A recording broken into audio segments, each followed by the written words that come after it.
Hello my dear friends. So today we are going to solve the question square root. Okay, so what will be given in this question? An input will be given. Suppose x is given as 4. So what we have to do? We have to return the square root of 4, that is 2. And if x is equal to 8 is given to us, what we need to do is we need to return the square root. But as 8 is not a perfect square, so we should return the number which is down to the nearest integer. So square root of 8 is something as 2.82. So what we have to do, we have to return the value as 2. Okay, so this is the question that we need to solve, right? So in input, if x is equal to 4, in output what we need to do, we need to return true 2. Okay, so basically what is square root? Square root is nothing but you need to multiply that number with the same number and you are going to get value. Okay, similarly if you want to find square root of 9, you need to check which two same numbers are going to be multiplied such that we can get the output. Okay, similarly if you multiply 4 into 4, you get the value as 16. Okay, so one thing that click in my mind is, suppose if you need to find the square root of 4. Okay, so what you have to do is, what you can use a for loop. Okay, you can check 1 into 1, is it equal to 4? No. Then you can check 2 into 2, is it equal to 4? Yes, it's equal to 4. Okay, suppose if in input, if x is given to us as 64, so what you can do is you can start with 1 into 1, is it equal to 64? No. 2 into 2, is it equals to 64? No. 3 into 3, then 4, 5, 6, 7 and 8 into 8, you are going to get 64. So you will return that yes, 8 is the square root. Perfect. Suppose if you got a big number like let's say 1024. Okay, so what you have to do, you have to again start with 0 and then you have to check. Correct? So do you think it's a correct approach, means starting from 1 and then 2, then 3, 4, 5, 6, 7, 8, 9? Yeah, this is one of the approach. Okay, 10, then 11 and so on, right? So I think it will take time, because I think 30 square is 900. So 34 square is going to be, I think 32 square, I think it's going to be 1024. Okay, 32 into 22, it's going to be 6 to the 12, yeah, 1024. So from 1 you are checking till 32. Correct? So this is the one of the approach, but it is going to take a lot of time, but we will code this approach also. This is the brute force approach that clicked to our mind. So what we will do, we will write a function my square root, which will have a value x. What we will do, for I in range of x, okay, what we will do, if I into I equal to x, okay, we will return I. Correct? So this is the logic for our question. So for 1024, it will start from 1 and at 32 we will get 1024. Suppose instead of 1024, if 1025 is given, so what I told you, it will be 32.01, something like this, but you need to return 32. So you need to handle this case also. It means you have to check when the value is greater than this. Okay, you have to check that also. Correct? It means instead of checking only equal to, what you need to check, and if I plus 1 multiplied by I plus 1 is greater than x. Okay, this condition you also need to check. Now you are going to say, is it the correct way, means are we going to get the same thing or not? Okay, let's take the example and check. Suppose if you want to find for 8, correct? So first of all, I values start from 0. Okay, you can start from 1 also, so 1 to x. So it will be, first of all, it will check 1 into 1, is it equal to 8? No. Then 2 into 2, is it equal to 8? Then 3 into 3, is it equal to 8? No. But okay, so one mistake we have done. Here it should be less than equal to. Why? Because 2 into 2 is 4, 3 into 3 is 9.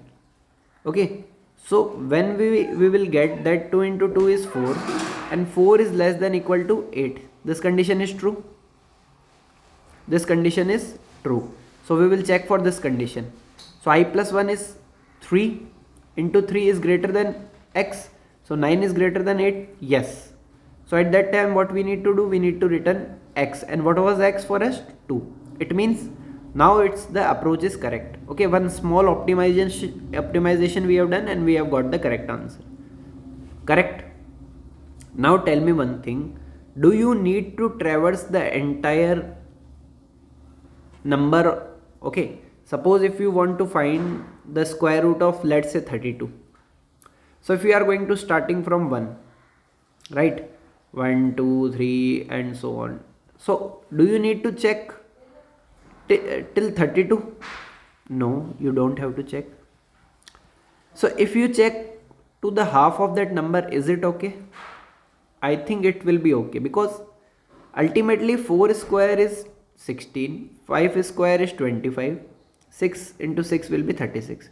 So there is no need to check till complete length. You can check for half of the length. Okay, so if we are sure that we will get the value at 6, but why instead of giving x we can give x by 2 also? But if you take the example of, let's say, 4, so it will start from 1 and it will go till 2, means 2 is not covered here, so you can write like this, x by 2 plus 1. Okay, correct. So this is the approach. Now tell me, if I give you x is equal to 0, what will be the output in the above question? If I give you x is equal to 0, so what will happen? It will enter in the for loop for I in range of, it will start from 1 and end with 1, means this for loop will not run and it is not going to return anything. It means you have to handle this situation. You have to handle the situation. Correct. Similarly, if x is equal to 1, then what will be the output? See the code and tell me. Just a second, I will close this tab. Okay, if x is equal to 1, what will be the output? It will start from I in range of 1 and 1 by 2 will be 0 to 1. Then also this for loop will not work. So in output we will get no result. Correct. So we need to handle 0 and 1 manually. Let's take for x is equal to 2. Is it managing or not? So it will be like this, 1 to 2 means, so loop will run for 1. So 1 into 1 is less than 2. Yes, it's correct. And 1 plus 1, 2 multiply by 2 is greater than 2. Yes, it's correct. So it will return 1. So it's correct. Under root of 2 is 1.41. So in output we need to return 1 only. So for 2 it's correct. Let us check for 3. Okay. Let us check for 3. So till now what we have got, that our code is not giving correct output for x is equal to 0 and 1. For x is equal to 2 it has given the output. We will manually check x is equal to 3 and then I think it will work. So again here we will get from 1 to 2. So 1 into 1 is less than 3. 2 into 2 is greater than 3. Yes, it's correct. So it will return the 1. So under root of 3 is 1.71 and we are returning 1. It means only we have to handle these two situations. So before entering into the for loop, what I will do is, if x is less than equal to 1, I will return the x. Correct. So if x is 0, it will return 0. If x is 1, it will return 1, and rest of the things are managed here. So this is our code. Okay, only this 3 lines code. This is first line, this is second line, third line and fourth line we just return the solution. So this is our code. Correct. So this is the first approach that clicked to my mind and I have written the code for that approach. Correct. And we have also tried to optimize this by reducing the number of iterations. Now if interviewer asks us, try to optimize this solution more. Try to optimize this solution more. Okay. If you want to see the output of this, I have the output. Okay. So as you can see, the code is here. You can take the screenshot, you can pause the video, and you can check I have written the same thing. Okay, so here what I have written, I have started my for loop from 2, but you can start from 1 also, that as I have written here. Okay, both are same. I have handled 2 exceptions there, but when I tried to find the code, I got that we can start the loop from 1. There is no issue in that. Correct? So this was the one of the approach. Let us move to the second approach. Second approach, here we are going to use the binary search approach. Now what is binary search approach? Suppose if you want to find the square root of 1024. Okay, so first of all you will check 1, then 2, 3, 4, 5, 6, and then you will check up to 32, and then you will get the solution. Correct? So here what we will do, we will try to build some concept. Okay, so what is the concept? I will tell you. This is 512, 200, and what is the half of 206? Okay, now yeah, so if you are going to divide by 2, what you are going to get? 512. If you are going to divide by 2, you are going to get 56. Okay, my bad. And again, if you are going to divide by 2, you are going to get 128. So here what we will use the binary concept. This is lower term and this is higher term. So first of all, what we will do, we will find the mid. What is the mid? Mid is 512. Then we will check if we multiply 512 into 512, is it less than 1024 or not? Okay, so 512 into 512 will be very big number. So it means we don't have to search on the right hand side. There is no use to search on the right hand side. So we will remove this direction. So what we will do, we will make our high as one step backward. We will come here, it is 511. So we will move our high to one step backward. Again we will try to find the midpoint and we will get 256. Now we will check 256 into 256. This is again a very big number. It means there is no mean to check on the right hand side of the 256. What we will do, again we will try to find, again we will move our highest point, and then we will again try to find the midpoint. Then we will come to 128. Okay, now for 128 I will check.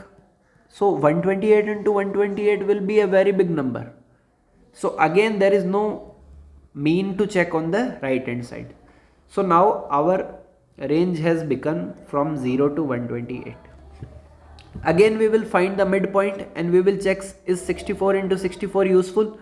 Then we will get to know that there is no mean to check on the right hand side, because 64 into 64 is less than 1024. Then we will check for 32. So when you will check for 32, what you are going to get? You are going to get a number 1024. So this is our answer. So in the previous case, you have started from 1 and you have checked till 32. So you have done the checking for 32 times. But here what we have done, so how many times we have done the checking? So first of all we come to 512, second time we come to here, third time we come to here, fourth time, and in fifth time we just got our answer. Okay, so how fast is that number? Okay, so earlier you were doing 32 times checking a number, but now you have checked that number only 5 times and you have reached the solution. Correct? So it means it's a efficient approach. So let us try to write the code for this approach. So this is known as the binary search approach. So def my square root, we will get an integer x. So initially lower will be at 0 and high will be the same, that number, and we will run a while loop till the lower is less than equal to high. Okay, and what is the mid? Mid will be low plus high by 2. Mid will be low plus high by 2. Now what we will do, first of all we will check if m into m equal to x. Okay, so here we got the situation now, 32 into 32 is equal to 1024. So what we have done, we have to return the m. So what we will do, we will return the m.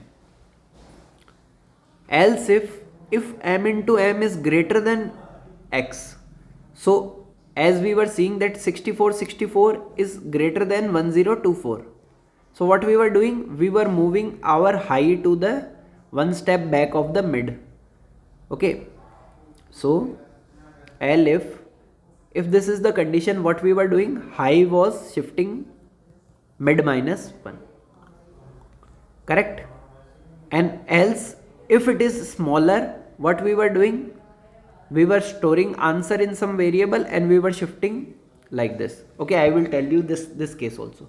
Suppose instead of 1024, if I give you number 1030, so this time when you come at 32, so 32 into 32 will be 1024, but this time we have the number is shorter. So it means we will got to know that left section is no more useful.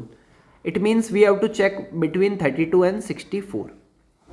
So what we have done, this time what we will do, we will move our lower term to the next number, but we will store this value 32 because we have to write the solution now. So first of all we stored that 32 mid value and then we have moved our lower term to mid plus 1.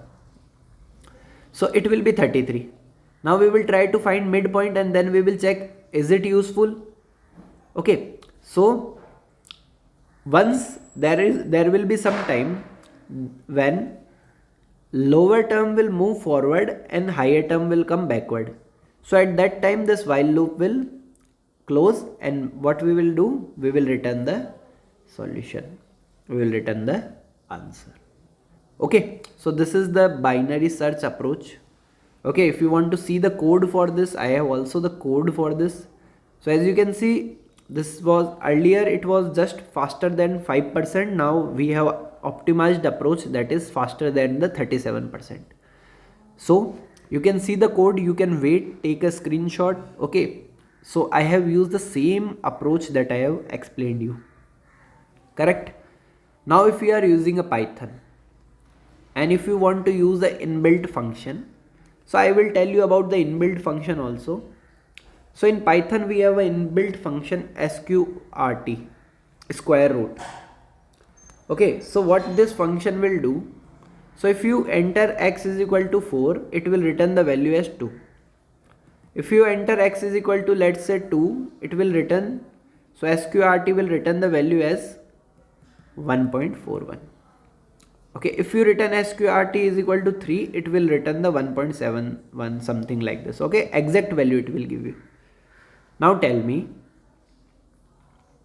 so we can use the inbuilt function, but there is no use to you, means you can use the inbuilt function, but in interviews examiner will not allow you to use such inbuilt function. He will tell you to do from the scratch because he was expecting the binary search or the normal approach. Okay, this is the approach just to help you that there is some approach that exists like this also. So it means we have got that we are getting the value, but this is correct. We need to handle these things. So for these things what I will do, I will write the floor value. So what is the floor value of 1.41? 1. What is the floor value of 1.14? It is 1. And what is the floor value of 1.71? 1. Correct? So this we have to do. So what you have to do? You have to return floor of Sqrt of x. Okay, and if it is not in the integer format, you just check the format once. If it is returning in the string format, try to convert into the integer format. Okay, so as you can see, I have written the code for this also. This is a one line code. So square root of x, for that we have written the floor value and then we have written the integer, and you can see it is faster than 76% of all the solutions that are present on the LeetCode. So I have explained you the three different approaches. One was the basic approach that we will multiply from 1, and then second approach was binary search approach, and the third one was the inbuilt function that we were using in the Python. So if you find this video useful, you can share this video with your friends, and if you are new to the channel, you can subscribe to the channel. You can check out the complete playlist for the easy LeetCode questions on my playlist section. Okay, thank you.